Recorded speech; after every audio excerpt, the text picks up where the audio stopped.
It's football and other F words. My name is Zach Lyons, and we're trying to position ourselves right here. There we go. Now that feels better. We got a little bit of room. I'm taking up too much of the frame. You're fine. You're fine. Don't worry about it. We're there. Football and other F words brought to you by Bluegrass Beverages in Hendersonville, Tennessee. Go there for all your liquor needs. They've been around for 50 years. That's longer than the Senior Bowl's been around. Did you know that? Is that right? I don't know. That's not a verifiable fact, but that sounds like Are it. there not signs everywhere saying this is the 75th annual? I thought it was 75 years that Jackson State's been around. Jacksonville State. This is South Alabama. Buddy. That's what I said. Okay. But I thought that's what it was. But this is the Senior Bowl. We're here. We're going to try and work into some of your questions. So make sure that you drop them in the comments section. There we go. The Collinsworth slide. I should have done that like this. The Collinsworth slide for those on YouTube looks pretty good. Perfect. Thank you, QC Hawk. Thank you guys for joining us, YouTube, everything. But we could not be down at the Senior Bowl if it not for our travel sponsor, Lions Ford, which is right down here. If you're looking at lionsford.net, Lewisburg, Tennessee. Guess what? My last name is Lyons. That place is called Lions. So I'm giving you a guarantee you are going to get the best deal on a new car, on a pre-owned car, no matter what. If you go down to Lions Ford, Lewisburg, Tennessee, go to lionsford.net. Text them, call them, email them. It doesn't matter. Get on the website and chat. Whatever your car needs are, they have a full parts department, a full service department, and they have a popcorn machine. And to me, that is everything. Gourmet popcorn or good popcorn? Good popcorn. We're talking like good popcorn. Movie theater style popcorn, and that's what matters. So we're down at the Senior Bowl, obviously, but there's a lot of NFL news, a lot of Titans news, a lot of things to discuss that we're trying to keep up with. Mm-hmm.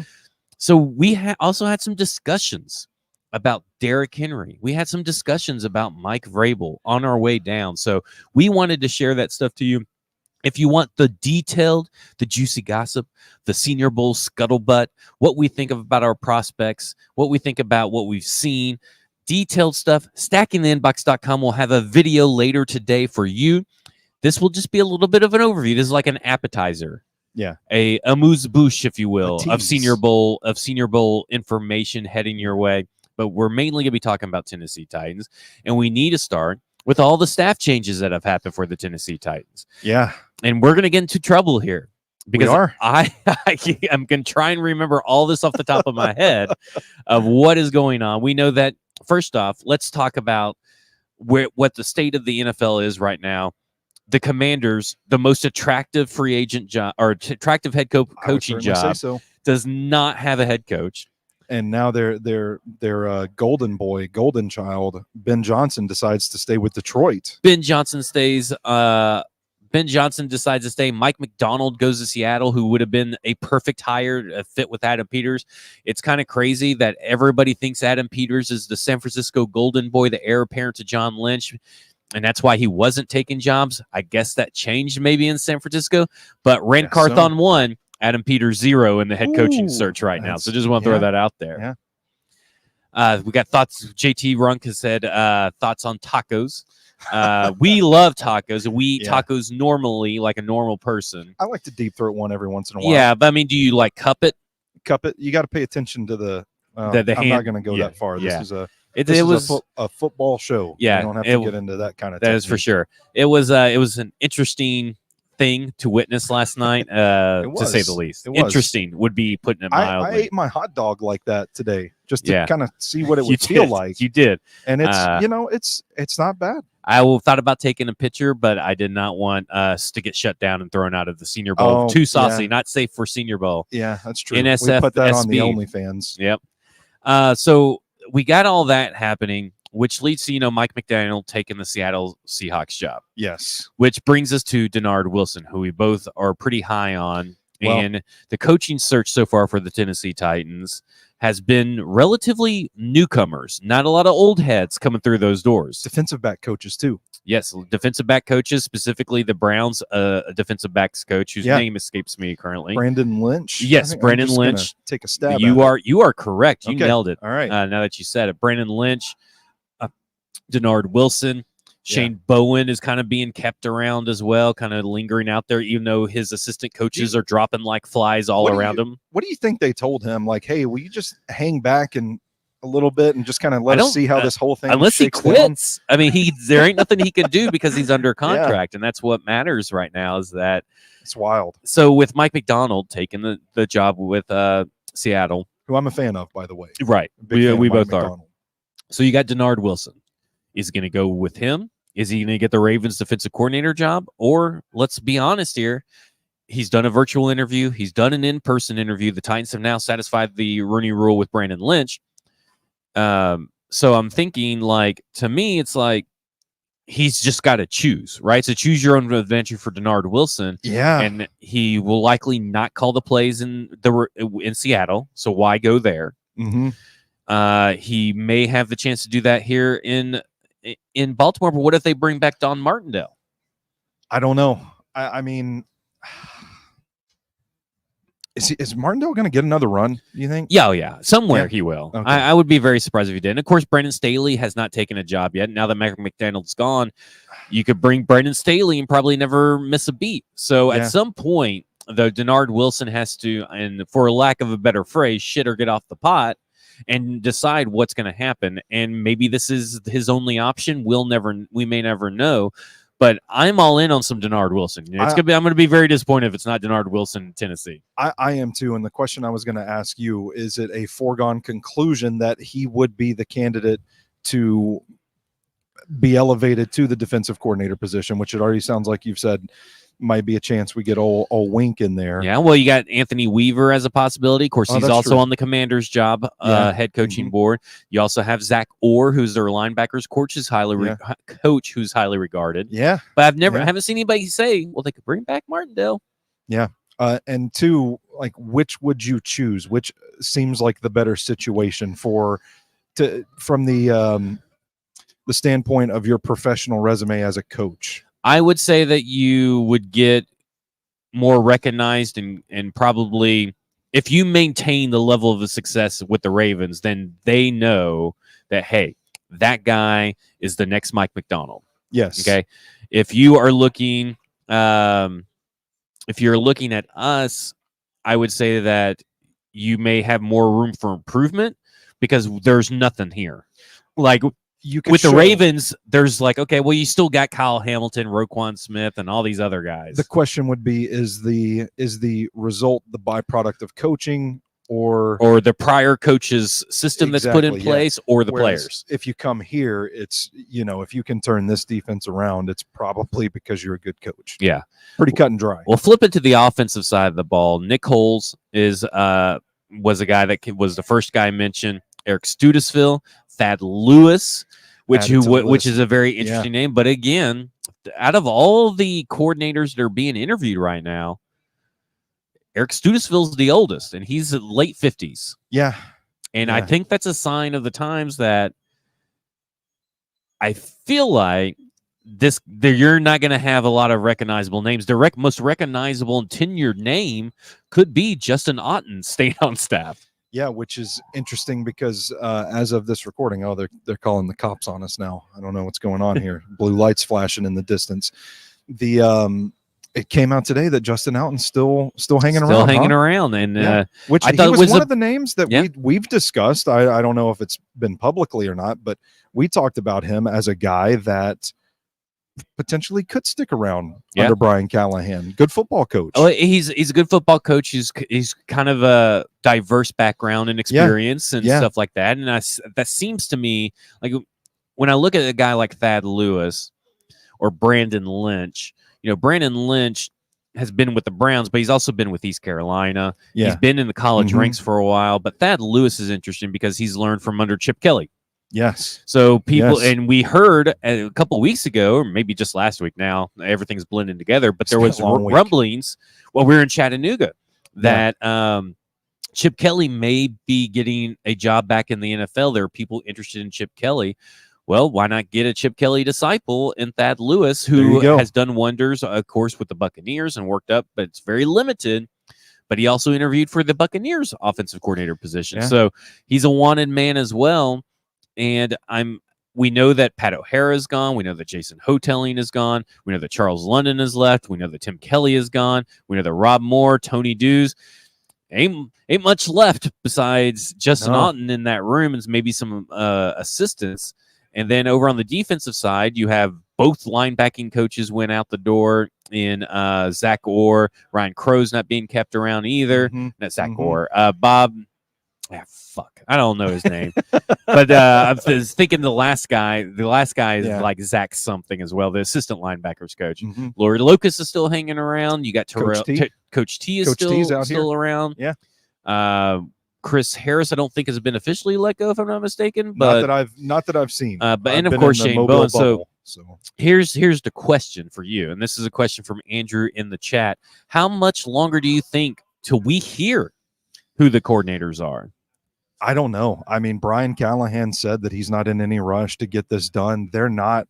The volume of interviews is nowhere near the volume that they had for the head coaches, where it felt like every couple of hours we were hearing a new name in the head coaching search. But it doesn't seem like that's the case with the coordinators. It's been very slow, very deliberate.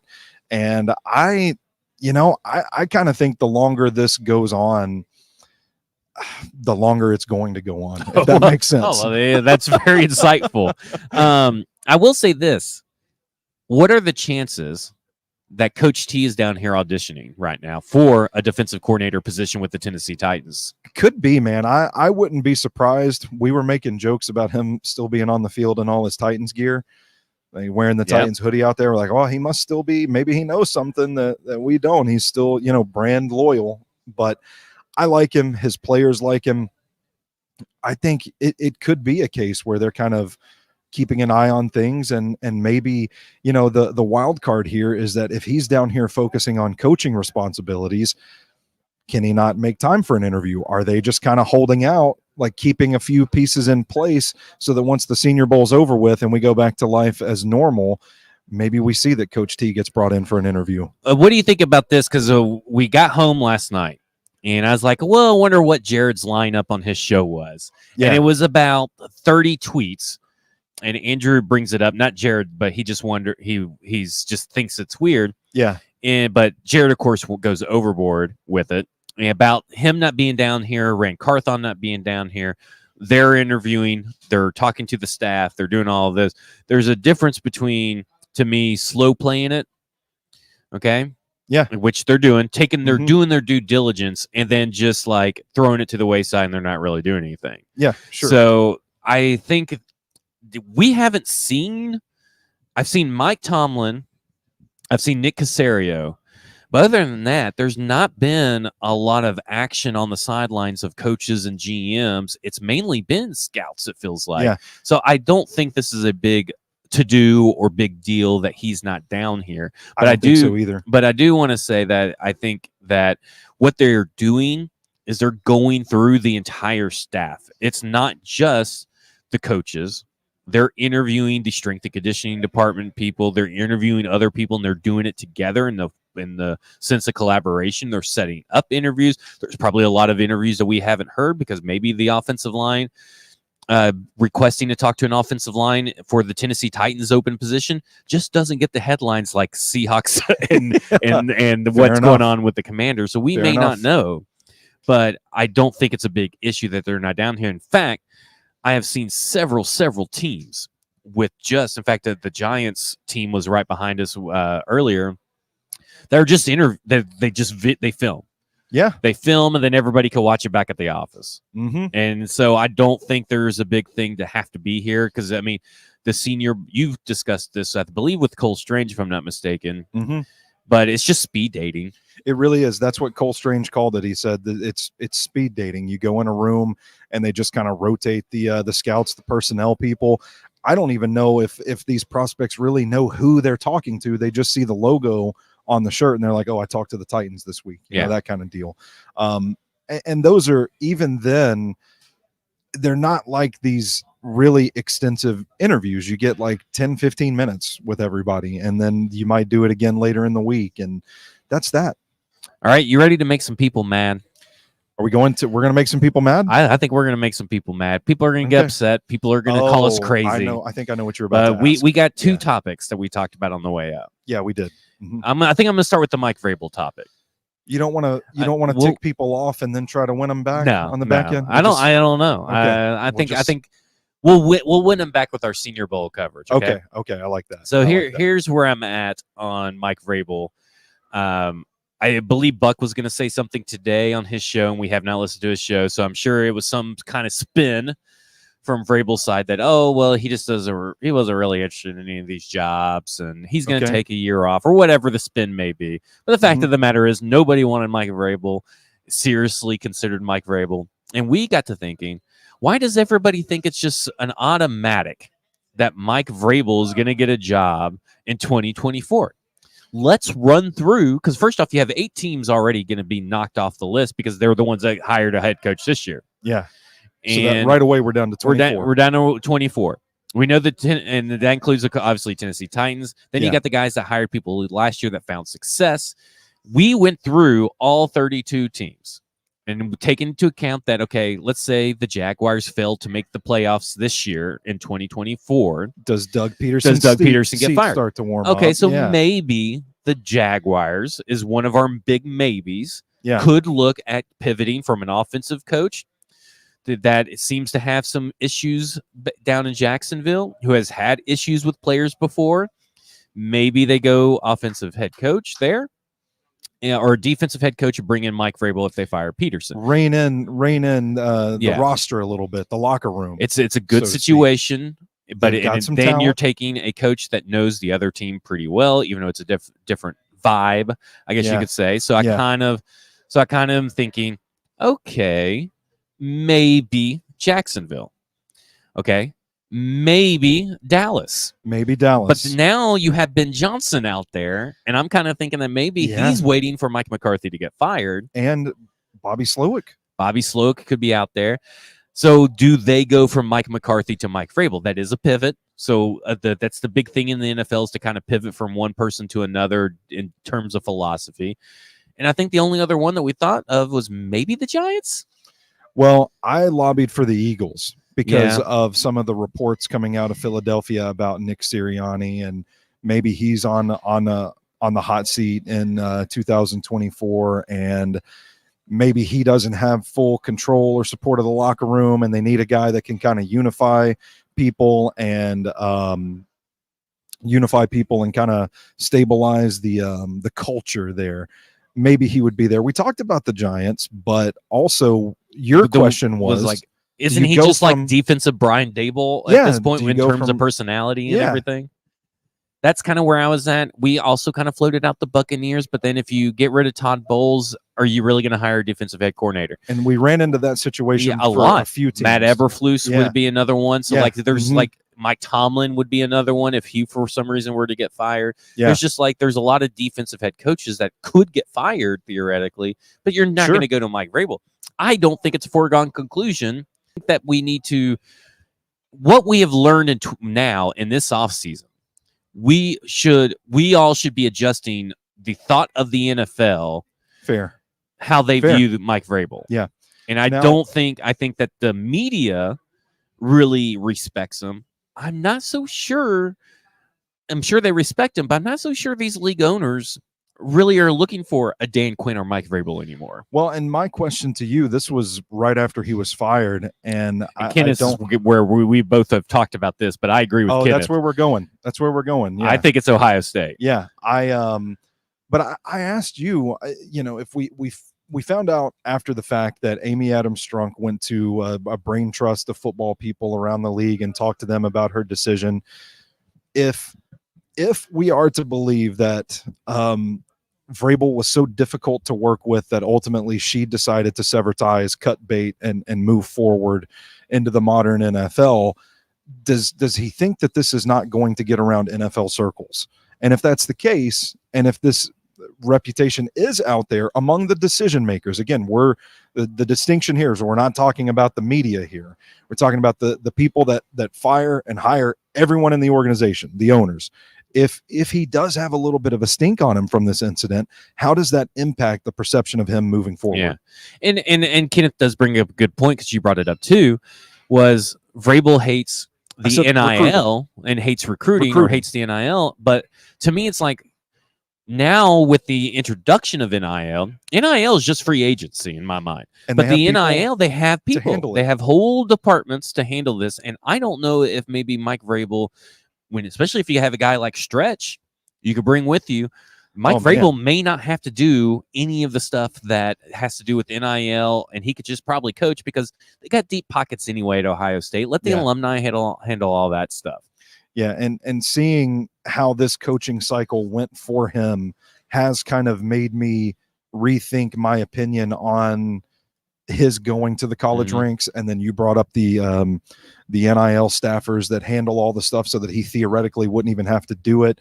And it sounds like a sweet deal, but if he wants to be a head coach, man, I don't know that it's a given that he's going to get that opportunity in the NFL again. I agree. Okay, let's get some people riled up. Okay, here we go. All right. Okay, so we were talking about Derrick Henry on the way down. I thought this was behind closed doors, said in confidence that you wouldn't tell the whole world on the internet what I was saying in that car. Well, we talked about Derrick Henry on the way down, and I brought this up, and we were talking about how people have taken the words of Brian Callahan to mean that, oh, well, Derrick Henry's for sure go back. Because and everybody's focusing in on the leadership of Derrick Henry. Yeah. I don't know if that's if he's got the leadership that I would pay for. So you told me that in the car ride on the way home, and my response was, after a brief period of silence as we each contemplated the question, what I just said. I turned to you and I said, have we really seen Derrick Henry be the vocal leader? Well, and I don't think we have. We've seen Tyjae Spears be the vocal leader while Derrick Henry's on the sidelines doing nothing. I think people confuse Derrick Henry's on-field performance as leadership. And listen, we're not in the locker room, but Derrick Henry's words himself on Bussin' with the Boys was, we're sitting here during this losing streak. I'm looking around the locker room. We're having a terrible year. I'm looking around the locker room, and I don't know who I go to. Yeah. You're that guy, dude. You're that guy. You're the guy that you should be rallying the troops, and he's not. So, what are you paying for? You can't say, well, you got to have locker room leadership. You got to bring back Henry to have locker room leadership. Well, I don't know where's the evidence that is correct. Yeah, and especially if you already have a guy that figures to step up and replace him that is already showing those things, including Will Levis. We don't even talk about Will Levis. It's encouraging, man. Now, I do think that you can lead by example, and I think it's encouraging for guys to see him go out there and break off a 99-yard run. It's encouraging for guys to see him in the weight room, the freakish things that he feels does. Like he's more inspiration than leaderation. Yeah. Is that a word, leaderation? Yeah, sure, absolutely. But I think for the fiery rah-rah, gather everybody around, fire you up, let's go win this game, I just don't think we've seen that with Derrick Henry. It's only been via a big run, like you said. Yeah. We've never seen him be the Jeffrey Simmons guy on the sidelines. We've never seen him be the Will Levis guy coming off the field. We've never seen him be Tyjae Spears, just chatting up everybody, trying to keep them motivated during a Miami Dolphins game. And I can't think of a time that I've seen that Derrick Henry. It's always been he's more of an inspirational symbol via his actions on the field than he has been the guy that's going. And the Bussin' with the Boys stuff, I was just like, you're that guy. That's you. And man, what happens then if he's not breaking those long runs anymore? Not getting those carries. But then you got into the dead money, the cap situation, the contract. And I land on it just doesn't make a whole lot of sense for this team to invest what it would require to keep his services at a time when they are shifting in philosophy. It's a new regime. It's a new quarterback. Seems like it's going to be a new offense. I don't think that's a stretch to say at this point. At this point, it's a new team. The window's closed. The door has closed. It's on to the new era of Titans football. And he's also said, and I think this is to me, this point supersedes anything else we have just said. This point here is everything you need to know about the Derrick Henry situation. He wants to compete for a Super Bowl. That ain't happening here. I'm sorry, everybody. So. That's not happening here by the time that he's any good. I mean, he will be over the hill, past his prime, well before the Titans are competing for a Super Bowl again. Yeah. They may be playoff contenders, but they're not Super Bowl contenders. I think we can all agree on that. And if that's his big thing, this ain't the place for him. And that's fine. That is fine. Send he him does to not Dallas. have to retire here. Right off to Baltimore. If you think that he has to retire here to like him or to enjoy or to appreciate him, I think you're doing it all wrong and forgetting that you still appreciate Steve McNair. You still appreciate Derek Mason. You still appreciate the guys that have gone elsewhere. And don't worry about it. Listen, Derrick Henry at this point is probably one of, if not my favorite Titans of all time. Like, this run has been so special to be a part of, and we will always have that as fans, but we've got to know when it's time to move on. All right, Stoney, we are cruising through this episode. This will be the shortest Football and Other F Words podcast in a long time. We got to get to Winsel's, buddy. Yeah, I'm here. I'm ready to cook. And you know what? People do like shorter content sometimes. So That's true. Senior Bowl guys that you wanted to kind of put on the people's radar, right? Guys that you have not, that they may not know. Like a guy that I would give an example that you have talked to me about would be like Charles Turner or Bo Limmer. Yes, absolutely. Love Bo Limmer. Love the pop there. I like Delmar Glaze quite a bit. I wrote about these guys, all three of them, in depth on stackingtheinbox.com. That piece is live, so you can go and subscribe and get it right away. But there are some feisty offensive linemen here. I don't think so. I know everybody's thinking left tackle, but I don't think there's what the Titans need right now is a franchise left tackle, right? If you're going to take a left tackle, it needs to be 7th overall. It needs to be Alt or Fashanu, right?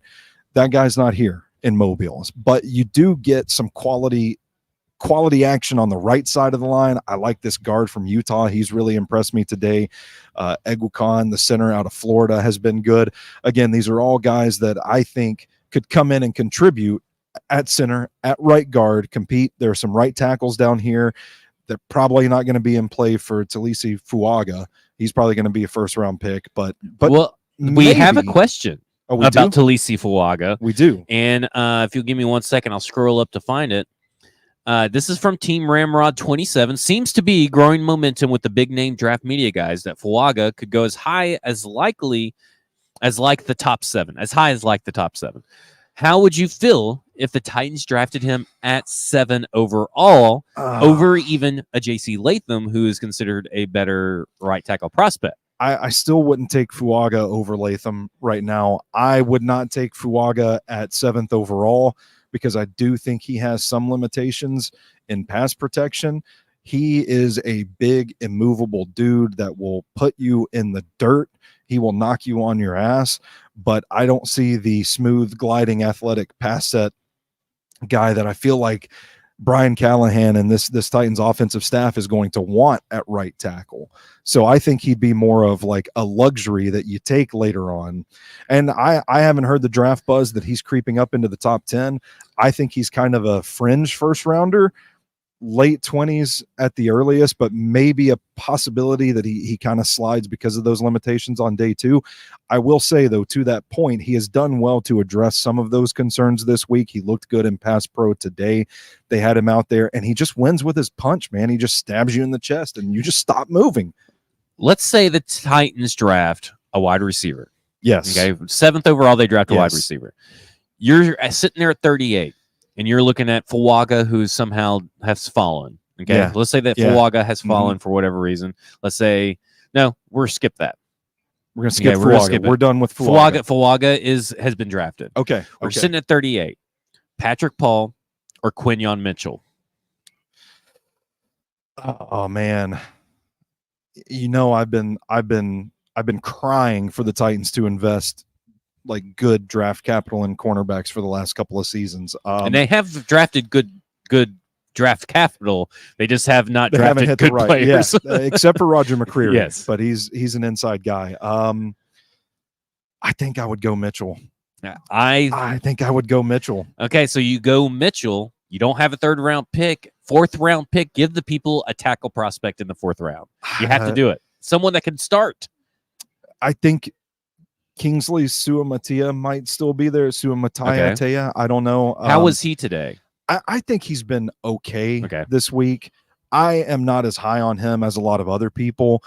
I know that there are a lot of like draft nerds that are super, super high on him, but I don't think his tape is all that great. I don't know what they're looking at. I mean, James Foster told me to watch his Oklahoma tape. I haven't watched his Oklahoma game, but I'll watch that and maybe reevaluate. I think he's been good here. Guys were throwing rip moves at him today, and he's kind of like Fuaga, and his frame is like thick, portly kind of guy.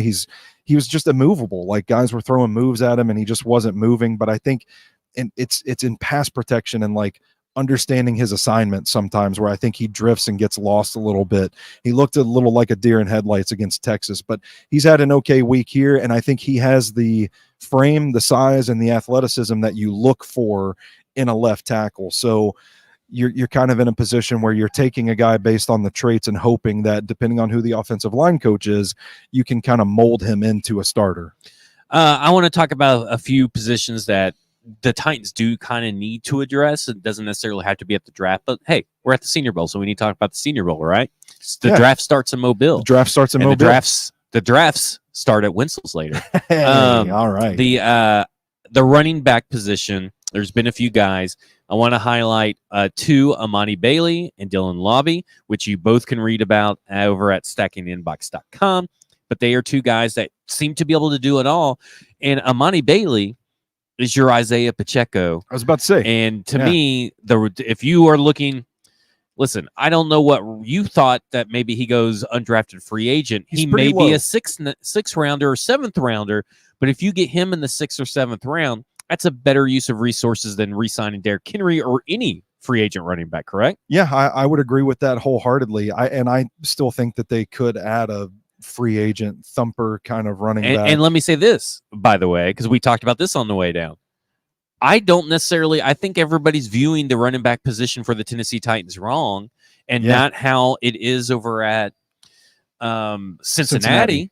Yeah, because everybody's used to, we always got to have a pass catching back, and then we got to have a between the tackles guy, or just get two guys that could do everything, and you don't have to worry about anything like Zach Charbonnet and Kenneth Walker, like Joe Mixon and Chase Brown. Just get two guys that could do everything and don't worry about it. I think if you end up with Spears and Bailey, though, I think you might want a more physical, short yardage kind of running back just in case. So that would be Julius Chestnut, maybe. I don't know. Maybe it is Julius Chestnut. Yeah, but I don't know. I feel like Amani Bailey and Tyjae Spears, I don't know if you need to go up the middle necessarily, but I think the offensive line could. Yeah. That open up the holes. Because Isaiah Pacheco, he goes up the middle. Chase Brown, Joe Mixon, they both do it. So get those guys. Don't get a Derrick Henry. There is no Derrick Henry anymore. There's not. Everybody wants. Don't get into Zeke Elliott. Yeah, everybody wants another Derrick Henry, but he's one of one. Well, one of one. Give up the ghost. Wide receivers. I would say that the wide receiver that fits the bigger, stronger, faster down here is Ryan Flournoy. Yeah, I like it. Xavier Legette the ball. Legette. He does not do anything for me. And really I know that there are people that really liken him to A.J. Brown. I don't see it. I think that Justin Graver, Music City Audible, said it best. He reminds me more of Laviska Shenault. I can see it. He's not wowing anybody, and I think Dane Brugler has said it best. He's been on Xavier Legette's head this whole freaking week. Yeah, but he's like, I don't see how people even have him in the 2nd round, and I think I agree. I am anti-Legette, and I am pro. I'm a Flournatic. Ryan Flournoy, he has shown everything. He has shown speed. He has shown technique. He has shown the ability to catch. He's shown the ability to climb the ladder. He can do it all. Start, stop. That guy is bigger, stronger, faster. Ryan Flournoy. Concentration at the point of the catch down the field. Talking about a guy that has been hand clocked at a 4.35 40 time. Yeah, that's nuts. He's a freak. This guy's going to be a freak. He's going in the 2nd round. I can guarantee it. Do you know if he's got a combine invite? I do not, but we'll check that later. Yeah, we'll check up on that. To me, that is the guy. That is the guy here that screams Cincinnati Bengals, Tennessee Titans, bigger, stronger, faster. Yeah, and some of the receivers that I've liked just in general, Roman Wilson has been pretty good. I think Ricky Pearsall had a couple of rough plays yesterday, but I think today he rebounded. He looks pretty good. And then I'm not giving up on Luke McCaffrey yet. This dude was clocked at like 21 miles an hour or something yesterday. Yeah. And he's a really clean route runner, really effective in defensive back manipulation at the line of scrimmage. I thought he's had a good week so far. Now, Easton is chiming in saying that Leggett had a couple of really nice reps and he's acquitted himself nicely. But Easton also said right before he left that he was one of the guys that didn't watch practice and didn't pay attention. So, as obviously someone is feeding him that information, like he eats a taco. So, I would assume that Leggett, from everything I saw, yeah, he had a couple of nice plays. He had a couple of nice plays yesterday. But if you're talking a second round wide receiver, I don't see it. Yeah, he's been really inconsistent, and we kind of dove into the why we've been unimpressed specifically with him on Stacking the Inbox. Yeah. His video up there. Is it up there now? It is. It is up there now. Not the one that we did just a few minutes ago. That one will be up there later. Well, later tonight, we'll dig into Xavier Leggett more. Yeah, and it's all about the expectation set. If you're talking about a guy that's maybe there in the third round or fourth round, oh, yeah, I'd take a chance on Leggett in the third or fourth. But sure. First or second round talk is out the door for me. And the A.J. Brown comparisons are out the door for me as well. Everybody wants an A.J. Brown. There's been an A.J. Brown in every draft since 2019. Yeah, right. Malachi Corley is another guy that I've really liked. And I just want to say, yeah, he said now he's sarcasm. Malachi Corley is a guy that I felt like talk about a guy that actually acquitted himself from yesterday. Yeah. Malachi Corley looked like he lived up to the Deebo Samuel comps. I really like him. He's a guy to keep on your radar. Conference USA Deebo. Yeah, we'll keep you updated on all these guys. Cornerbacks, we've already mentioned Quinyon Mitchell. I think he's going in the first round. I don't think he's going to be there at 38. But Chris Abrams-Drain, Jarvis Brownlee Jr. Yeah. And the kid from Fresno State. Yes, Fresno State. The kid from Fresno State has done well. Nehemiah Pritchett has done well. If you're talking about fourth, this Senior Bowl is littered with quality fourth-round cornerbacks. Yes, I agree wholeheartedly, and we didn't even get to Andrew Phillips. I'm a big Andrew Phillips guy. Darius Robinson has apparently just been shooting up the boards. Big long boy. We like Darius Robinson. I don't think he's going to be in play at the right time for the Tennessee Titans, because I don't think you take him in the second round, right? I mean, I wouldn't, but I mean, you wouldn't be mad? I don't know. I don't know what's going to happen with his draft stock. Yeah, because there's some tweets out there. Well, there's some tweets that are kind of speculative of his draft stock soaring as high as maybe even night one. Yeah. And I don't see it, but I admit that I have not watched enough tape on him to have a thorough evaluation of him just yet. He shows up, but he's what he's doing down here is impressive though. I feel like he's a more athletic Harold Landry. He's not a closer on his sacks, but Ty Worth had told me this a long time ago. The biggest stat that he looks for isn't sacks in college; it's quarterback hurries, because for whatever reason those translate. Yeah, he has a lot of quarterback hurries, and Darius Robinson is having a hell of a week. I don't know if anybody has helped their draft stock from maybe fourth or fifth rounder to fringe day two.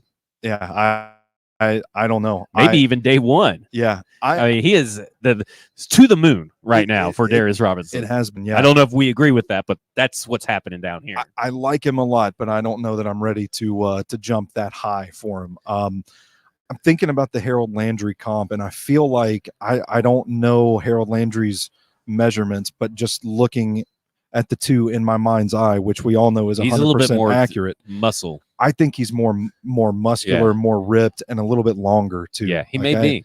I think there's more explosiveness. Yeah, I definitely think that there's definitely way more explosiveness.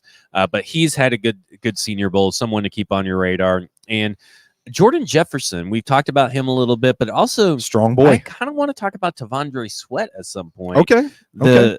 People aren't in love with Tavondre Sweat's Senior Bowl so far, and James Foster of No Flags Films, and he may be talking about this on the Hot Read podcast later, but he had mentioned that Tavondre Sweat's pass rush win rate and all that kind of stuff is kind of it's a bunch of bull hockey. He is he's a really big dude, really powerful, and when he can just do that, is he going to be the guy everybody overthinks? Maybe I don't know. So yesterday everybody was mad because the defensive line for the American team they're basically just bull rushing all day. Like there wasn't a wide set of pass rush moves that they were applying. We are still allowed here, aren't we? Yeah, we're good. Yeah, there's still people around here working. Not a wide array of pass rush moves yesterday. They did more of that today, but people were kind of like, like these guys aren't doing much of anything. And then today they come out and they're using a little more of that stuff, but not T'Vondre Sweat. T'Vondre Sweat is still out there just bull rushing guys.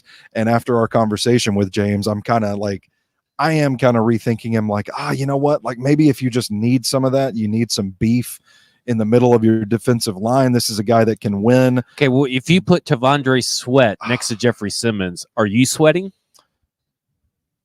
I don't think I would like that. Okay, wow. I'm a little surprised. Well, I feel like it's going to be I feel like he's one of those guys that has the hype that if we're to believe, I mean, he could be one of these prospects that tumbled down the draft board after a week like this, where some of his shortcomings are a little more exposed in this setting. But where we stand right now, the draft capital that I think it would require to get him, I'm not on board with the Titans using to get him. Okay, that will. I think that's a good. If you want more Senior Bowl stuff, I think he's projected as a day 2 guy. Well, we have moved on past it. I'm still thinking. Interesting questions you ask. But that will do it for us. Senior Bowl coverage. Stackingtheinbox.com is where you'll get even more in-depth coverage. We'll keep an eye on some T'Vondre Sweat. We'll do some Sweat stock watch day 3. How about that? And tomorrow morning, 8:30 a.m. on YouTube, on Twitter, on Facebook. We'll be there to give you our preview for the last day of practices, day 3. It has gone by really quick.